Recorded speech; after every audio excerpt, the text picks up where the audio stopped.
This is Agent Barnabas Stone, reading the official Dmos After Action report for one Jack Beans Napier. Statement follows. I arrived at the Dmos facility for my interview at 1700 hours Eastern Standard Time. After reaching the waiting room and conducting the interview with Agent Stone, hey, that's me, Agent Muller came in shortly after my interview process was completed.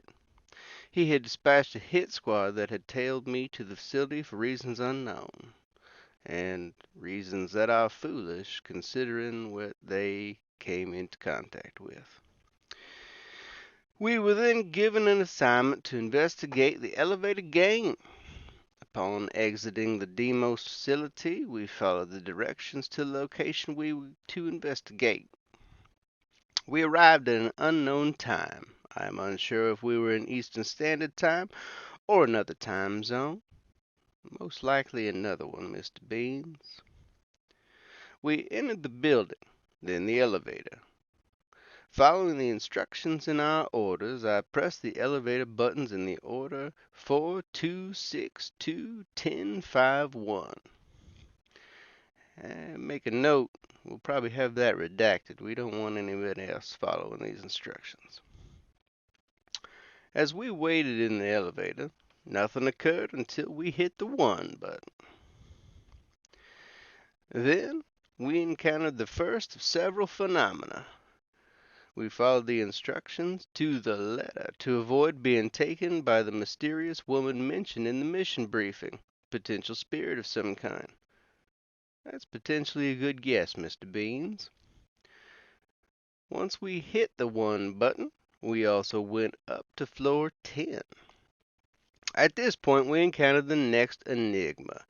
A strange hall with red lighting.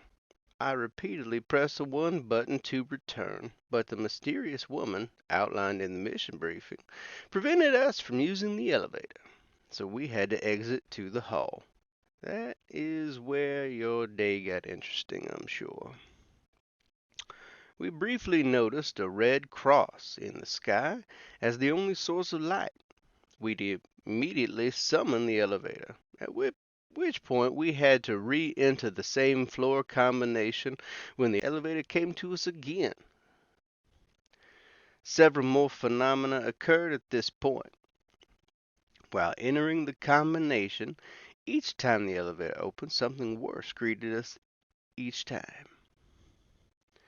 The hit squad that Agent Muller eliminated was standing outside the elevator. Whew, I bet that was a nice surprise.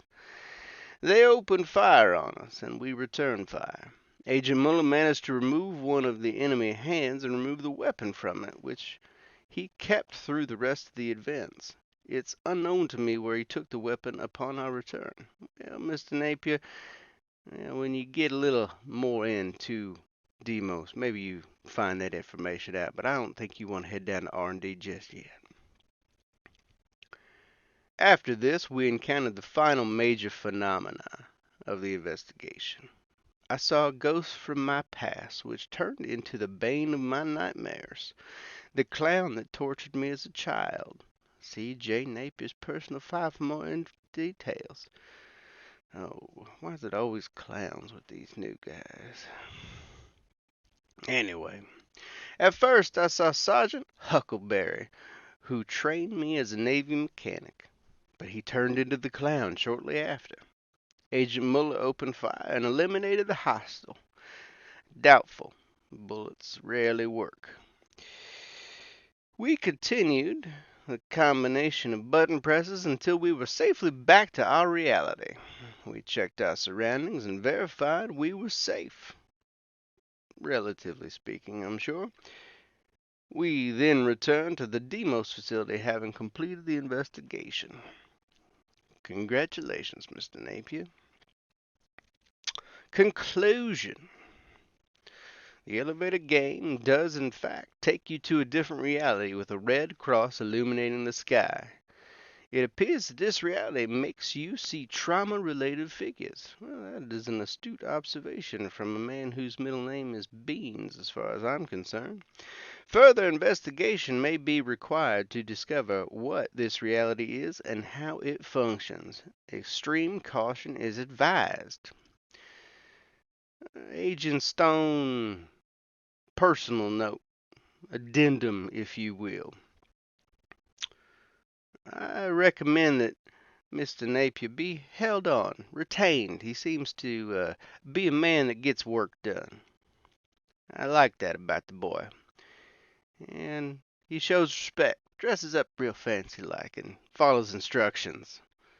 And boy, oh boy, do we need more of them. And that will be the conclusion of my reading of the official after action report from Jack Beans Napier. Subject to the briefing. Myself and Mr. Napier investigated the rumor of the elevator game as per instructions. Initially, Mr. Napier was very hesitant to take the lead on it, and throughout the mission, in my opinion, didn't change. He is a timid person, preferring support rather than to lead when something he was unfamiliar with. I do not know if that will change when he becomes more comfortable with the job, or within a subject he actually understands better. He did not take the bait when I tried to get him to say we did the job and actually didn't, so he's at least not looking for an easy out. As for the skills I witnessed, nothing I saw indicates any proficiency, but he at least can say he did not chicken out, nor did he try to run. He kept the level head. On a note, I would add to Mr. Napier's file, he seems to be terrified of clowns, so I would recommend avoiding jobs having to do with that. As for the mission, the rumor is true. It does work, but without a full team, we did not investigate more than we did. The elevator does transport you to another world, and it will try to eject you at the end if you don't leave of your own volition. As for some of the things that we've seen, the dead CIA team that was assigned to Mr. Napier, also a clown of its own making, and an ooze fighter that crawled out of the clown's head when I shot him. Of course, the ghost apparition that enters the elevator with you. The rumor also did not mention how aggressive that it is about getting you out of the elevator once you reach its destination. To avoid situations like this in the future, I'd recommend starting a rumor either being 6 being one of the numbers of the devil, henceforth it is unlucky to have that as an actual flaw, or to sneak a ship into the manufacturing process, to also press a button, one number higher or lower when trying to replicate this sequence. I also brought back guns that I acquired in the other realm. As for protocol, I took it immediately to R&D and then contaminated myself. I'm sure the eggheads will be more than happy tinkering with that. If you need me, let me know. Severus. Supplemental. We took a look at the gun brought back from the Red World. It appears to be a standard Smith & Wesson pistol. There were no occult markings or physical anomalies with the weapon itself. The problem is, the man that our operative killed in the waiting room had that pistol on him as well. We still have that body. We still have that pistol. There are 2 identical weapons from, ostensibly, the same person. When the 2 weapons were brought close to each other, the automated security alerted us to a time displacement distortion. We surmise that, if the 2 identical items come into contact, a timeline fracture may occur. Attempting to destroy the copy has yielded no success, as it seems remarkably resilient. We have elected against destroying the original, as we will not risk the chance of anomalous material taking the place of its rightful counterpart.